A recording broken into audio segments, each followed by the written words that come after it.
Welcome, ladies and gallant men. This is the very first episode of the Real Rocky podcast. I've been talking about it. I've been trying to figure out a name for it. And eventually, finally, we're here. First episode, and Real Rocky, it's been in the works. I've been announcing it, and here we have, for the very, very first show, obviously, a great personality, radio personality that it's been in my life for decades, I would say. Before there was even a 94.9, there was a Lee Elci. Lee Elci was on a AM station, and in those days I used to drive around the kids to school, listen to Rush Limbaugh, and right after was Lee Elci. And here he is, Lee Elci, radio personality, but he's much more than that. And I've known his family, mom and dad. They're both gone now, may God rest their soul, but there is so much to Lee Elci that I'm not sure the newest listeners really get to know. So I'm so glad you can make it, Lee. Tell us a little bit about your youth. I know you're a sports person. To this day, he goes to the gym every day. When he tells me that he goes to the gym, oh, The Rock, I got to go to the gym, I get tired just thinking that he's going to work out. Yeah. Tell us about you. First, thanks for letting me be allowing me to be the first, obviously, on this great show. I think people in Norwich and beyond are going to be excited to have you do this show. You've been talking about this forever. For a while. And it's been a long time coming, and I think it's going to be great. I think people are going to get a chance to see a little bit more of you. I mean, they get you for 2 hours every Saturday on the radio, and for over 10 years. Yeah, I know. 10 years. It's incredible, right? As a matter of fact, this is it. I dust off the trophy from 2015. Yeah. And now you're on 94.9. Yep. 94.9 started with you. There was no 94.9 before you. Yeah, I've been the only. There's been a couple personalities, but I've been the only one from day one. Day one. And I was the first person to crack the mic and go on the air officially. Yes. And that was 15 years ago. 15 years ago. Yeah, and I'd taken that job from another job. Like you had said, I was on the AM radio. AM radio, yes. So I was on 980. Well, actually, it's funny because I started way back in at the Mohegan Sun. Oh, yes. Actually, I started way before that. I didn't even know that. Well, I didn't know you then. I can give you. You want me to give you the radio background first? Well. Okay, so when I was about 26, 27, I had, I'd bounced around in sports for a while. Right. And semi-professional, right? No, I was a professional. I played with the Cardinals, St. Louis Cardinals. So I went to college. Then I got signed by the St. Louis Cardinals. I played a couple years with them. Things didn't really work out, unfortunately. They let me go. Then I went and played in Europe. Yes. I went to play in Amsterdam. Baseball, right? Yeah, baseball. Yeah. And then, so when I came home from that, I was kind of looking for something to do. I was still a child. I was 26, 27. Kid. And I always loved radio. Like I always thought it was a fascinating thing it's very personable. You're talking to one person. A voice for it, yeah. So I said, I started working as an intern at one of the local stations, and it's funny, they would never give me a regular full-time job because they didn't trust me. I was a little crazy, right? So I would say crazy things and do crazy things. Yeah. So no one would really give me a full-time gig. And anyway, long story short, as far as the radio goes, I started acting in New York City, so I was on a couple of soap operas, I was on doing some stuff like that, and I got a phone call out of the blue from somebody saying, do you want to do the afternoons at a radio station, The Wolf, which was at the Mohegan Sun. Yes. And I was like, but it's music, right? It was music. It was, you talk 4 or 5 times an hour, but that would be it. So I'm like, I was living in New York, and you're knocking on doors for auditions, and it was it's not easy. I was doing okay, but it wasn't, So I said, man, how would it be nice to get a paycheck, right? Because you never really get a paycheck. So I came back and I decided to do that. And so I was doing afternoons, and within the first week, the guy that was doing mornings got fired, right? So that afternoon gig turned into a morning gig. They said, can you do mornings? I was like, okay. So that was the first time I'd done mornings. Now that was literally from 25 years ago. Wow. That was 2000, right after, it was kind of like maybe 5 or 6 months after 9/11. Wow. So I was doing this. And that was a paid gig. That was a paid gig. It's making the same I make now. 25 years yeah, later. 25 years, I make the same amount. So, so I'm doing that, and I'm doing that for 5 years, and then after I got into that a little bit, I got a phone call from no, actually what happened was I got, there was a new owner for Cumulus Media. A new owner came in, put in new bosses, and they took me off the morning show, and they relegated me to a nighttime jock, and that was. Anyway, very long story short, that same company opened up a talk radio show. And they had hired a guy, Franco, who was you know, I still talk to Franco to this day, and he was going to be the talk radio guy for this new station. He got fired within a couple weeks, right? So then they put me on. And literally ever since. So you left the Radio Mohegan Sun and went to... I went to the New London where I met you. 980, yeah. Right. Yeah. And but that was FM first. Oh, I didn't know that. So it's funny because we had done really well on that original station. It was 102.3 and 104.7 was actually, they did, but we were doing well, and they decided that we'll just do AM. No, we'll put you on AM. It's it's not really that important. But the bottom line is, your show would come after Rush Limbaugh, which at the time... No, Rush came after me. Oh, Rush came after you. Okay. So, because I was always doing the morning, so Rush came on right after me, or at 12. Yeah, he would come on at 12. Yeah. Yes. And we conservatives in those days, Rush was the station to be on. Yeah. So I'm driving around town, I'm listening, call in, and I call in, like many others. Right. And one day on the air, you said, hey, you don't ask for the name. My name is Pietro. It's hard to, some people don't pronounce it. Yeah. Hey, I'm inscribed in Yantic at the fire station because I served for a short season. Yeah. And they misspelled my name.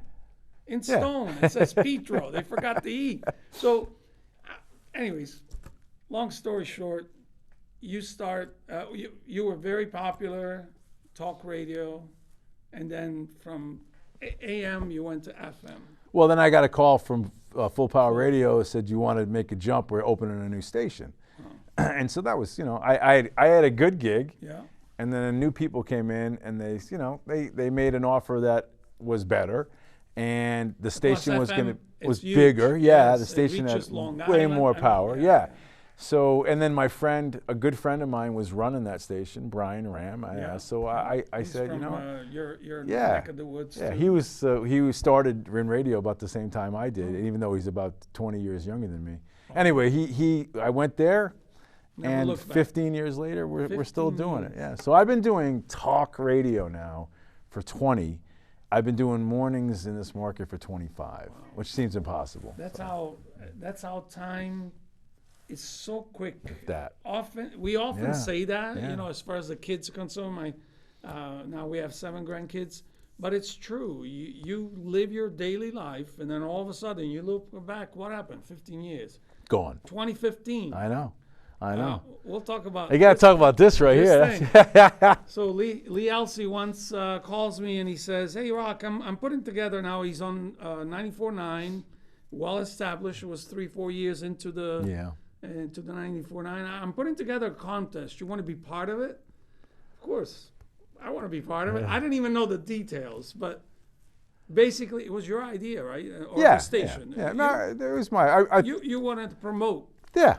Among the frequent callers. Yeah. As a matter of fact, it's called King of the Callers. King of the Callers. Yeah. So we did it. We thought of a contest. King of the Callers. What would happen is, people would come, 16. People would have to, register, and we'd had 16, we had more than that, but we ended up with 16, and they would come in and record a 5-minute segment, a rant. Yes. And then people would vote, and then you'd get eliminated until we got down to the final 4, and then we went to a location, and let you guys go a at it. nice restaurant here in Norwich, Yeah. and a couple hundred people. It was and fun. of course, 50% of them were my family. Yep, yep. But and we took that out. And Lee, just so the audience understand, God has been doing this with me all my life. Yeah.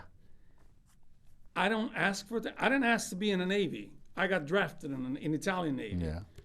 But I did the best. I did my best. I didn't. Things happened to me in my life that then, looking back, you start to think, was that a coincidence, Yeah. or was some doors open just Right. because? So I remember a gracious, very kind thing you said about to me. Rock, you're the only of the contestant that came without script, without notes. I say, you ready? Ready? Go. You got 5 minutes.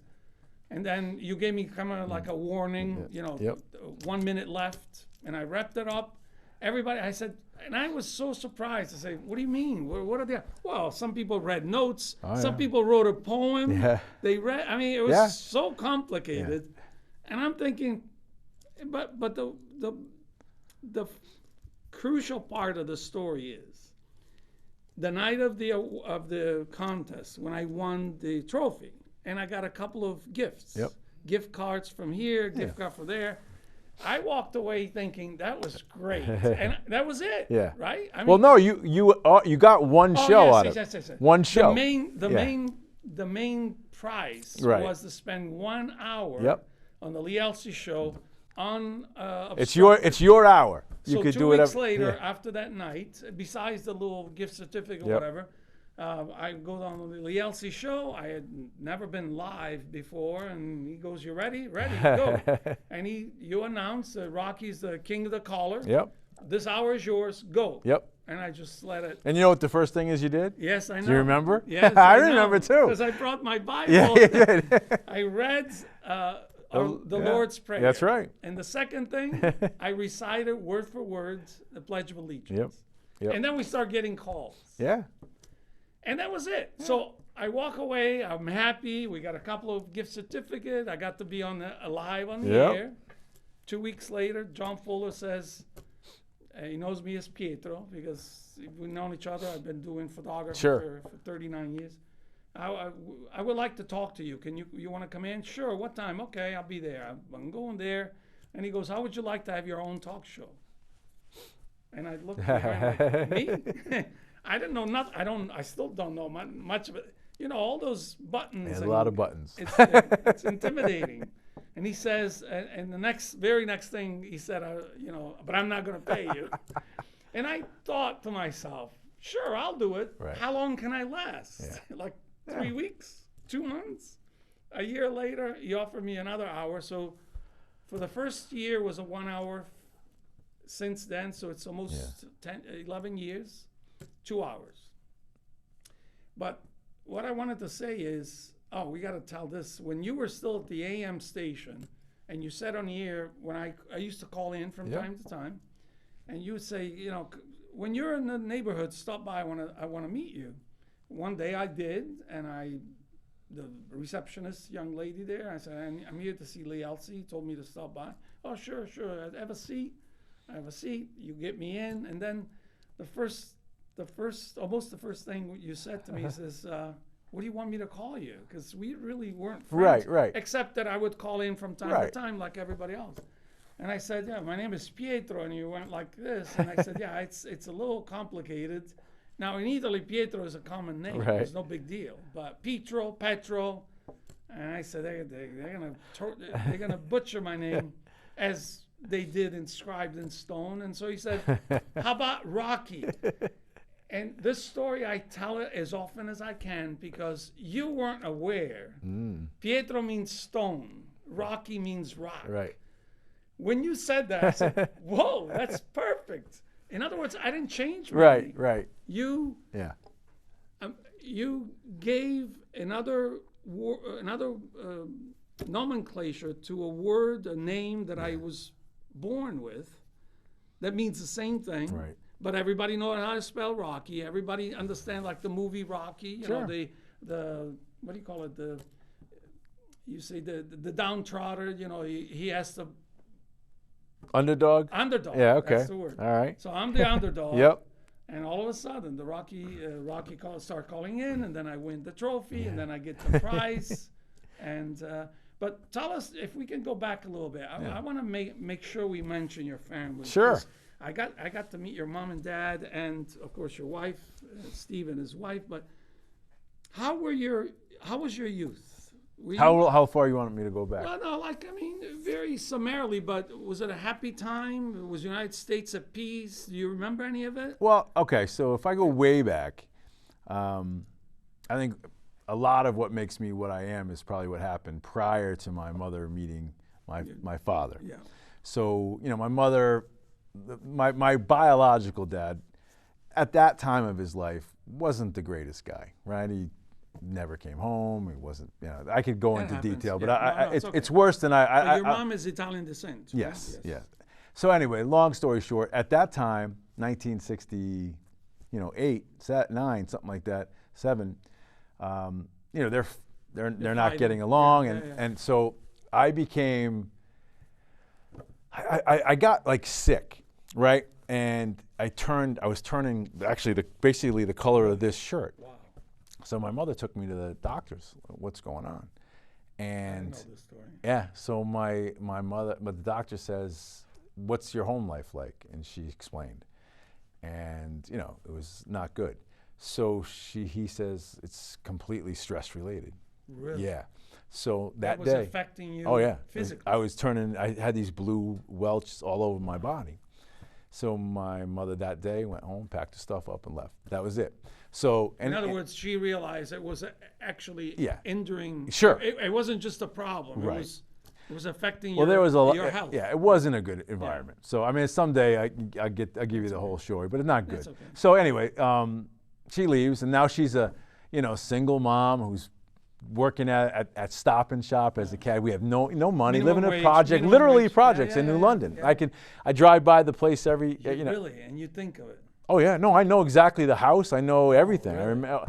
But then, long story short, she meets my stepdad, Victor, Yeah, very and nice. Victor was and I think this is where you get the work ethic. He's the hardest working man I've ever met in my life, right? I mean, he would Rugged. get up before get up before the sun Not would lazy, rise. Not a lazy no. bone in his. And could fix anything, right? So not that I never got any of that out of it, but he was the hardest worker and man, and her and my mom built a life together, and I was very lucky. They bought a house in a great neighborhood, and he built built the house completely in this neighborhood, and that's where I grew up. And So your lifestyle or your home environment changed completely. oh my God, it went from Flourished. completely. And and the quality about my dad is that he never treated me like I wasn't his real son. And then I had a brother, Stephen, and we got treated. I never felt like I was the redheaded stepchild, right? So growing up in that environment was great. And then and I became an athlete young, right? I figured out that I could play baseball, and he loved that, and he would, even though he knew nothing about it, nothing, no sports. And so, they went to all my games, and so they made friends through that. And so it was a great childhood that way, right? God. I mean, yeah, it could have been a disaster. It could have been a disaster. You could have been trusted into my a God. bad situation and young, and then God forbid. Well, I mean, it's just, and later on in life, my biological father sort of straightened himself out a little bit, and he had another family, and that's great. And I don't really have ill will towards it. I mean, I'm sorry that he's gone, but it was a tough. Well, it shows also your mother's character. Oh my God, she had courage. My mother was the typical. And by the way, she's a nice little lady. She's a lady, yeah. Like they're all like that. So yeah, so I'm very lucky that I fell into that situation. And again, we call it coincidence, but I trust it's not. And like I said, my mom was the absolute rock of it all. I mean, at that time of the year in the country, is like the late 60s, you really didn't leave your husband, right? Or it wasn't something that you did, right? You put up with it. You figured it out. But once she realized that you were being impacted right. health-wise, Right. forget it. Yeah. So that, and then I went on to, I just, I became like all engrossed in sports, Rock. I became a baseball player, then football in high school too, but it was all about baseball for me. So You have breakfast with baseball, you have dinner with slept baseball. with my baseball bat, everything, honestly. And As a matter of fact, you have a baseball bat in I have many of them. I have a bunch of them. Yeah, Yeah. the radio station. Yeah. I always thought that was, before I knew it well, I always thought that was like for self-defense. Well, you use that too. Yeah. But I have those bats in the studio. They used to use them, and when I played, that's how old they are. So Really? yeah. Oh, wow. So that's it. That's sort of the quick version of my growing up. Like, I had And I understand good you neighbors. were in Australia too for So baseball? yeah. So when I turned 29 or something, so I got another phone Gig. call, and they say, "Hey, you want to play in Australia?" And I'm like, I was single, you're yeah. young. I was kind of working. I was an actor then in New York. Oh, yeah. So I didn't have a regular gig. I was knocking on doors trying to get gigs.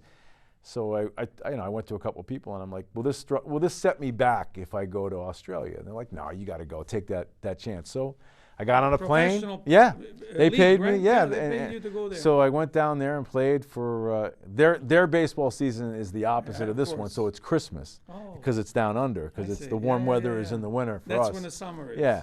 So I was down there for a good, I think 10 or 11 months. Came home, but it's like I got a chance to see the world, Rock. I got a chance to see, actually, you too. I sailed all over the world, Yeah. but Australia is far away. I've It's never far. been there, and it's far. I could still picture it's- myself looking out the window of that plane ride, going, because it's 20 hours from. It's a long. Imagine that Australia was colonized by the British. Imagine they got there by sail ship. I know. I just. Well, it takes months to get from one place to another. It's a whole different world. It's amazing. I wanted to mention, because I remember vividly, of course, you lost your mom 2-3 years ago, and you lost your dad just a My year. mom, actually, believe it or not, it's 8 years ago. Is it It's really? crazy. It's 8 crazy. years?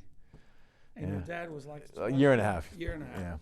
At your dad's funeral, of course, the priest was very eloquent and gave a nice eulogy, but I learned so much from the funeral that we had no chance to. A lot of people, I'm sure they didn't know. Your dad was called a quintessential. Yeah. He did so much in his life. Bricklayer, Oh, union carpenter, whatever he was. I mean, he. So the house that we had in Waterford, just to give you an idea. So the house that we have in Waterford, still have it. The driveway is completely brick. He laid every one of them. The walkway is completely brick. He laid every one of them. The backyard, there's a stone walkway that you would think, Da Vinci did, that runs from, He designed it. He put it together. Well, I moved all those rocks, but he put them down. I see. But you know what I mean? Because he was a little older then. But the whole house is built by this man. Everything in it is him, right? So it's all him. Yeah. And you had mentioned some of the other things. Yes. So this is a guy who I'm trying to think of how old I was. I think I'm like 10, maybe 9, 10, 11, something like that. He decides he wants to build an airplane, right? Not a model, an actual airplane. So we have a garage. They clear everything out of the garage.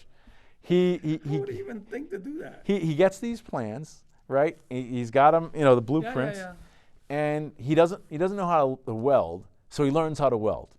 So he's got somebody shows him how to weld. So him and this other guy are in our basement, and they frame it out. It takes months, but they frame it out, and so there's a frame of a plane in the basement. Well, it took them probably a year to build it. So when they're done with the frame, they move it outside because they got to put the wings on. So they move it outside, and they cover it with this skin. That's like some kind of polyester type of a skin. And then they drop the engine. Then they drop the engine in. And it worked. And he flew. He flew. I got pictures of him flying. And it's a biplane with. There's no. It's incredible. But how would he learn how to fly? Oh, he knew how to fly. Oh, he did. He had learned how to fly. Oh, okay. Now keep in mind, he only had one eye. He lost his eye young? Oh. when he was a kid. Oh. he got hit didn't know with a that. stone, Really? and they lost his So eyesight. all the time I met him, he One was eye. I didn't know that. Yeah, yeah. But they gave him a so license you to knew how to fly. fly. That's why I would never drive with him. He was a terrible driver. He was the worst. Oh, we got to tell the audience one scene. We're in New London, a bunch of Italian club or Yeah. something, and I'm talking to Lee, and everybody wanted to see Rocky because at the time, I think in 2022, I You was were running, for yeah, office. yeah. Yes.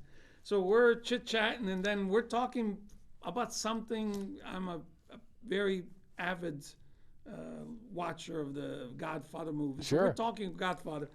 And while we're talking, in the driveway of this where the social club is, Right. here comes a Lincoln Continental with Vic Elci. He's like this though.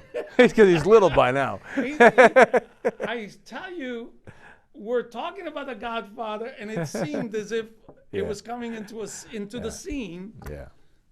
What a memory! And of course, I don't know him very well, but it's. Then he crashed, by the way. Then the he plane did? crashed. Oh, he did? Yeah. So he had. And he survived. I mean, Yeah, he nothing survived. happened? No, he broke his nose. He broke his nose and hit his head on the wing, and then that was it. He said after that he's done. He went up, and apparently the engine cut out, Stumbled. Oh. and he went right back down. He said he said about 150 feet. So yeah. It's like he's alive. But that was his thing. Like that was his one. Like he did for himself was a plane. Like he wanted to flew. do. He loved it. But my mother hated it, so Of course, not because she's thinking this guy's gonna break his more than just his nose. But God is merciful. Sometimes He lets you get away with stuff, and then you in. Yeah. But it's a tremendous life that gives an open door to another life, and then on and on and on. And by the way, I always say on the air, even on my show, that you are the most generous. I mean, I'm not that generous and patient. You're humble. with your callers. Oh, that. With your callers. I mean, they call you even bad things, and you just let it brush off your shoulder like nothing, and it's a gift because it's not easy. Well, it takes. I think. I mean, you give a lot of time to anybody. Yeah, it takes a lot. I will get mad, you know that. Yeah, so but- I but will. I you're- will get but to. you let 'em talk. I will get to a saturation point with stupidity sometimes, and then. Like just the this Yeah, that past one week, guy Richard or whatever it is. So there are times when I'll do that. I try to give, because you got to remember, I got a lot more time to fill than you. That's true. You know what I mean? That's so true. I have To me, 20 a couple hours. minutes it's a long Yeah. time because it's And they're the people that call me are pretty, they're regular callers, and I think a lot of a lot of them do such a great job. They do their own research and all that. I don't want to cut them off if I can. Right. Sometimes time dictates what you And can by do. the way, while we're here on that subject, let's plug in the Lee Elci Show, which is on 94.9. Yes, sir. Every day for 15 years, 4 hours a day. 4 hours a day, 6 to 10. 6 to 10 on 94.9 News Now, stimulating talk. Yes, sir. And you can listen on the app. You can Plus, listen online. Now we're on Rumble. Yeah. Yeah. Well, I still don't understand that. I know. The Rumble is the same thing that you do during your show? So about a year ago, we decided to live stream video. Okay. Right. So I set that camera up in there. Right. And there's But is that the same? It rolls the same time you are. Yes. Oh, I see. but what 6 to yeah. 6 to 10 in the morning, Yep. and the camera's rolling. The camera's rolling, and you can watch what's happening in the studio on Rumble in real time. Really? It's like 7 seconds behind or 8 seconds Okay, behind. yeah, there's a delay. Yeah. So you just type in the name, and it's a group that's doing it called Talk Red Media. It was Patriot TV, Yes, I but remember. Patriot TV they were no good. Okay. So we went with these guys, and these guys are young kids, and they want to try to make a footprint. So there's like 100,000 downloads every month. Not necessarily, that's just my show, other shows. Right. But there are They people that are promote paying it, yeah, attention. yeah. So it's different. It's just how I mean, me and you, we're old school, right? I don't. Believe me, it took me almost Well, 3 years. Exactly. Probably a 17-year-old could start a Well, podcast in 2 hours. It's too much, Yeah, but it's a lot going on. But it took us a while to get to this point. And the so. other important thing that I think that you're doing a great job for our area. You are on Wayne Allen Route. Yeah. That's a national syndicated, Yeah. and you fill in often. I fill in always, whenever he's out, I fill in for him. That's good. Mike Gallagher? The Gallagher one was the one that's a different universe. I mean, Wayne's is good. I like filling in for him, and that's whenever he Why takes is it off. different for Well, because Gallagher? Wayne has, let's say Wayne's on 50, 60 stations, something like that across the country. Gallagher's on 400. Really? And Gallagher's got 8 million listeners. And Gallagher's got Every day? yeah. Really? And Gallagher's got 5 people behind the scenes. So when I'm sitting in for Gallagher, there's a producer, a call screener, a video producer, another person, and they're all talking to you at the same time. So that's like a different world. Big time. It's a big difference. Oh, It's a big jump from what we do. It's a completely different world. Whereas Wayne Allen Route, he's on Well, mini Wayne- station, but it's the same as you. I just turn the microphone on and I go, and You're doing your but thing. when I go to yeah. Gallagher, it's like, you got to have the camera. Then when I went and filled in for him in New York City, it was a completely different scene. I mean, you're next. We're gonna get you on it. No. Yeah, you it do. took me a year to do this thing. You do, but people don't understand is how difficult it is to do what you do. You do it completely off the cuff. You do it completely by heart. You talk about what matters to you with, like you said, there's no notes for you. There's no. Never started. And it's rare that happens. Now I don't script my stuff out either, no. but I will You have a do structure, an outline sometimes because there's sometimes I don't want to forget something. I know. And plus it's 6 o'clock in the morning. I'm half asleep. half asleep. So it's like sometimes. By the way, just so the audience, because I filled in for you. I know. 4:15. Yeah, how's that alarm Oh clock? my gosh! I'm saying Lee does this every day. 4:15. It's the worst. By the way, I've been doing this for 25 years. Yeah. It's still the worst part of the job. Lee. By far. My wife. I sneak out of bed. I'm trying to be. I'm making my own coffee. Yeah. I brewed 2 things of flasks or whatever they're called, mugs. Yeah. In the meantime, I don't know if you know me, I'm clumsy. Boom, boom, boom, boom, boom, boom, and I'm saying, oh my gosh, I'm trying not to wake Debbie up, and of course, but that's quite it's quite a commitment, and but the thing for me, it's easier for me to talk about things so I don't have to think about it. Sure. It's what happened to me. Like yesterday, Right. I called your show this morning. I was in Hartford yesterday at the Capitol, and then so the VFW coffee hour, Hartford, back home, then Mystic, Westerly. It's on and on and on. But what happens to me, it's easier for me not to think about it. But in all honesty, I forget things. Sometimes oh man, I forgot to mention this. I forgot to mention that. Sometimes it happens like somebody will send you a message and you go, oh, I got to make sure I do that. And then you get distracted and you forget. It could have been 10 seconds ago. That's why I try to write stuff down. It's the best way to remember. But shows as big as Gallagher and others, they actually have a printout of what's being said or what's going to be. Well, not what's being said, but Gallagher's, for example, here's what they'll do. So I'll get there, and or let's say I'm doing it remotely. They'll send me an email with all of the audio video clips that they have, not talking points. They don't tell you what to say. So they might say, I have Trump talking about this bombing. I have Hegseth saying this. I have this. So they would like for you to incorporate that into the show.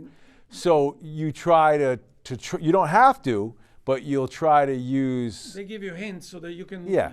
But if I go to this, if I want to talk, let's say, if I'm filling it for Gallagher and I want to talk about education and they got all this stuff, I can talk about education. They don't tell me. But they might, and it all depends upon how it's received. Like if I get a lot of callers and a lot of play. How many hours you have for Gallagher? Gallagher was 3. 3. Yeah. And Wayne Allen Roots 2? It was 3, but now it's 2. 2. Yeah. So. You're making a lot of money. Oh yeah, killing them. I get big checks. I'm still waiting for the first one. I get as much money doing that as you get. I was hoping for a raise from 0 to 0. Double your pay. Do you love what you do? As far as radio, I love it. Yeah. You do it right. You're good at it. No, but Lee. But you don't understand. People don't understand, Rock. And I'm just saying this because it's your first show. There's a lot of things going on. You got to remember what time it is. You got to make sure that you hit the break at the same time. You got to make sure, you got questions you got people ask. You got, Drew telling you to do this, that, and the other, and you're still trying to have a conversation at the same time. And the hardest part It's is not easy. that you have to stop. And start again. Like bottom of the hour, it's a mandatory break. We can't alter it. Now, I've noticed that sometimes, I know not bottom of the hour, but because you're in charge of everything, you do your thing. Sometimes if you want to, you skip the middle break, right? Yeah, do what I say, not what I do. Yeah. not the bottom of the hour at the top. The middle break, yeah. Because you can't. Well, if let's say me and you are having a great conversation, and I don't want to stop that. I may push the limits of the time, but I can't not play right.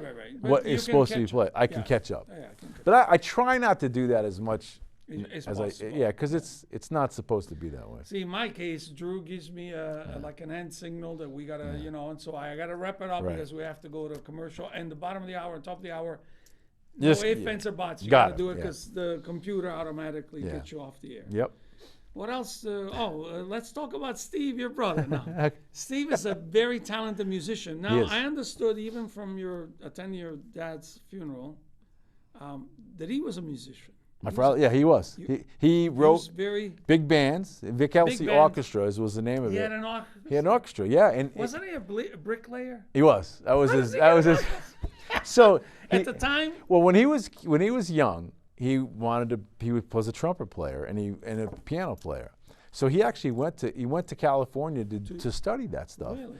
And just things didn't work out for him that way. But he would always his way to relax is he would write the music for these big band arrangements. They all have different arrangements. Right. And he would handwrite every instrument. Really? But so he was learned, and he knew how to write music. Yeah, he knew how to write music. Now, what's funny? But I understand that Steve can't read it, can't write it, right? So my brother can play any instrument. He's very talented. And he just picks it up and starts playing, and he can't. It's like second nature to him. Yep. So he can. Can he play the drums? Yeah, that's how he started. Really? The drums were the first thing that my parents got for him. If I find it, if I can find it, I have a picture, a Polaroid. Yeah.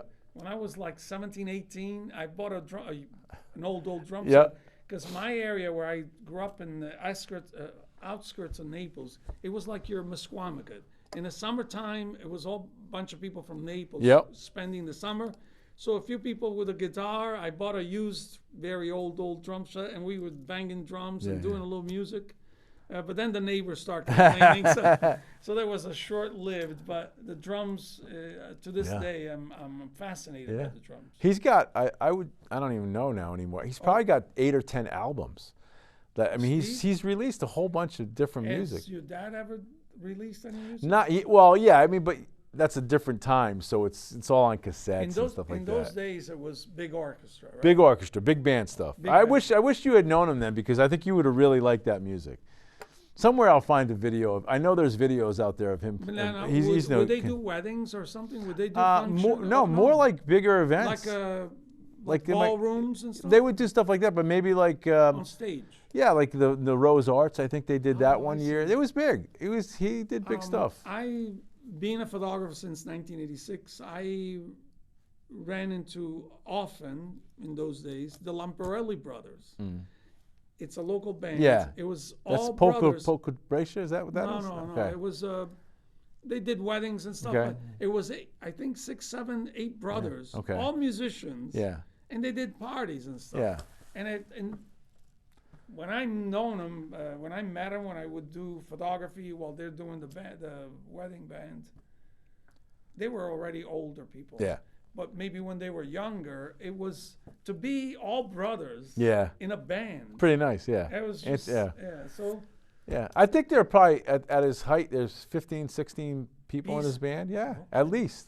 That's huge. Yeah, it was good. I mean, listen, it wasn't my time. It wasn't. No, you don't remember that, right? No, I remember that. Oh, really? Oh, yeah. My mother, he used to drag my mother. She didn't like to go, but she would go. You go? And I wouldn't go. By then, I was a teenager, so I didn't want to listen to big band music. But I'd go once in a while. Yeah, but it's support him. What if he's going? It's another era. Yeah. But he loved it. He loved that stuff. And he was talented. And he was talented with that. Talent. Yeah. But my brother has a tremendous amount of skill, and you and him agree on politics. Oh yeah, sure. As a matter of fact, at the when you convened that, and you also had been talking for a long time, the creation versus evolution. Yeah, Remember that? that was a fun day. That was a fun day. Yeah. We had a lot of. I actually still have it recorded, and I haven't published anything. When this thing gets rolling, Put it on here. Yes. Yeah. Eventually, because Yeah. it was. I think that was one of our.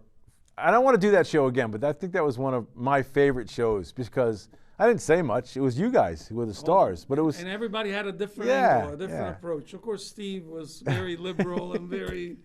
And Right. I remember looking at you like, Yeah. Oh, he gets. what is he talking about? He doesn't like God. Well, You know what I God, mean. God is a God of miracles, so Yeah. we can't. Well, what else do we want to talk about? I don't know. What else you You're want to done. go? You want to talk about your what? Why don't you tell everybody what you're not? I don't want to tell you what to do, but what's the goal of this The show? trust of this show is because Lee and you know, because you've been like the tracks on which I've been able to maneuver. I still am trying to make points about freedom of speech. Right. I'm still having issues. The city of Norwich, the Norwich RTC, they don't. It's like I feel uncomfortable when I say something. It's my opinion. You don't have to feel comfortable. You don't have to agree. I Sure. say it on the radio all the time. Yeah. I may even be mistaken. So Yeah. why? You're perfect? No, I'm not perfect.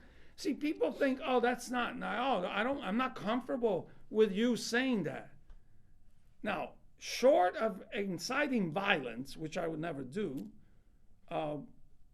I say what I believe. Right. And it may even be, Lee, to this day, I think the left infiltrated this society, the United States of America, for decades. And little by little, have been eroding what is clearly a known quality of the United States since its founding. We have the right to express what you have in your heart, period. If you don't agree with me, that's fine. I'm not mad.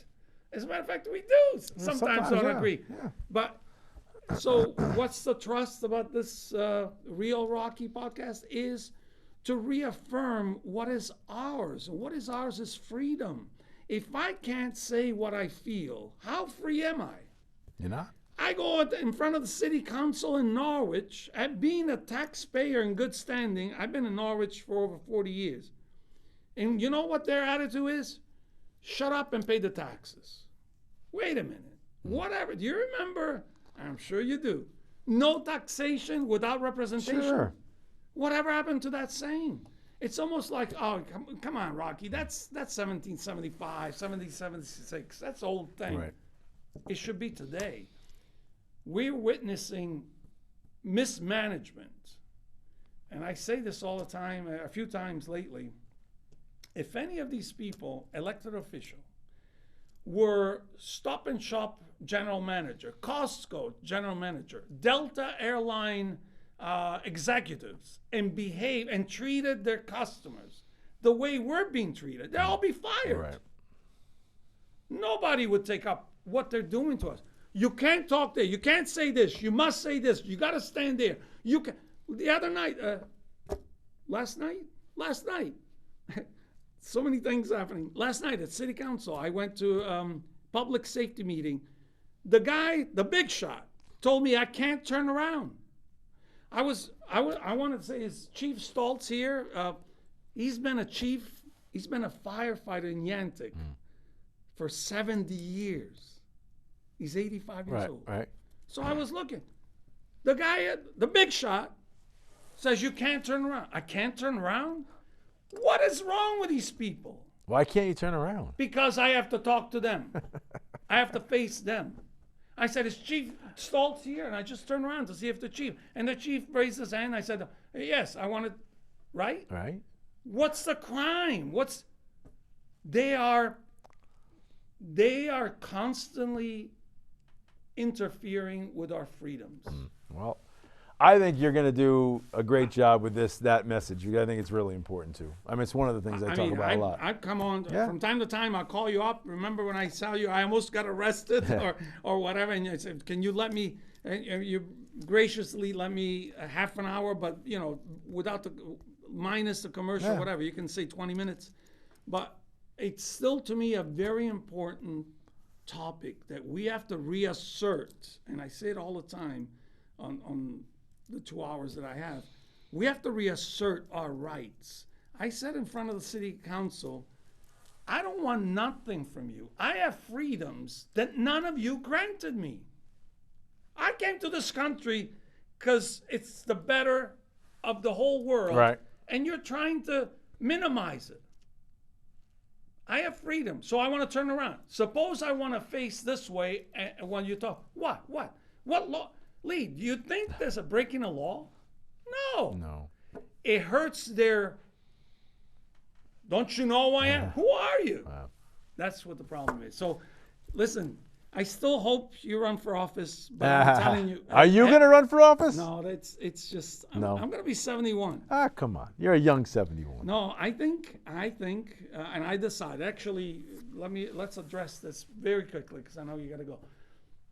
The Nick Shirley phenomenon. This young kid, 23-year-old, goes to Minnesota, and he's recording with a cell phone. Yep. I mean, I got professional cameras, and lo and behold, he exposed corruption and malfeasance. 120 plus million views. So I really started to think that this that we're doing here might be a better way than to just try to persuade a few useless elected officials. Because if they are knowledgeable, we wouldn't be in dire strait. Right. But we are in dire strait. Maybe we have to, we'll have you as off. Maybe we'll have you back again. Well, I thank you for putting me up. No, you are the essential component of this thing, because without Lee Elci, without talk show, without hey come on in, I want to meet you, and then you give me the name. I mean that's a long and we've known each other for now 18 years. At least something like that, yeah. Well, I think you do a great job. I'm honored that you asked me to be first, and I thank you. This is going to be airing soon. All right, buddy. Lee, God bless you, too. and your family. You too, and pal. Good luck with this again. show. Best of luck with this great show. Let's say goodbye. Ciao.